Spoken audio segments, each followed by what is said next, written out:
Hello everyone, চলো তোমাদের সাথে আজকে একটা আমিষ খিচুড়ি রেসিপি শেয়ার করছি। দেখো এখানে আমি নিয়েছি 300 গ্রাম সেদ্ধ চাল, 200 গ্রাম মসুর ডাল আর 100 গ্রাম মুগ ডাল।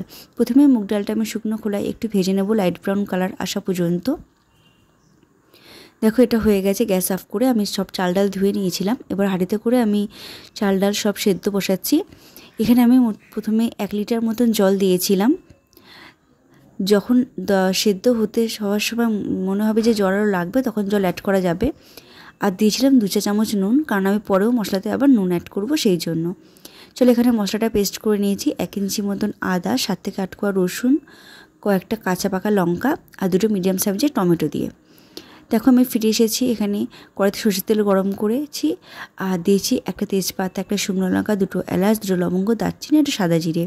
ফোড়নটা ভাজা হতে 2টো বড় সাইজের পেঁয়াজ কুচি দিয়ে দিয়েছি। একদম লালচেভাবে পেঁয়াজটা ভাজা হতে আমি দিয়ে দেবো পেস্ট করে রাখা মশলাটা। আর তার সাথে অ্যাড করব নুন, হলুদ, জিরে গুঁড়ো আর শুকনো লঙ্কা গুঁড়ো। নুনের পরিমাণটা আমি এখানে অল্প দিয়েছি, কারণ চাল ডাল সেদ্ধ বসানোর সময় ওখানে আমি কিছুটা নুন অ্যাড করেছিলাম।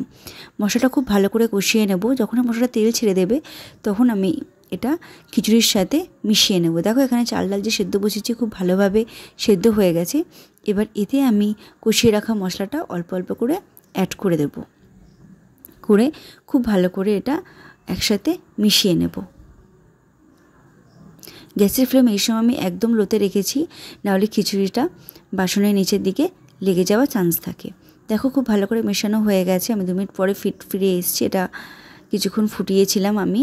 তারপরে আমি অ্যাড করলাম 2 চামচ ঘি আর 2 টেবিল চামচ ভাজা মশলা। এই ভাজা মশলার রেসিপিটা অলরেডি আমার চ্যানেলে পোস্ট করা আছে, তোমরা দরকার পড়লে দেখে নিতে পারো।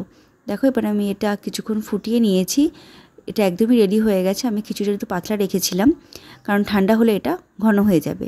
এই খিচুড়িটা আমি গরম গরম সার্ভ করেছিলাম ডিম ভাজার সাথে। তোমাদের আজকের রেসিপিটা কেমন লাগলো আমাকে অবশ্যই জানাও। আর প্লিজ সবাই চ্যানেলটা সাবস্ক্রাইব করো।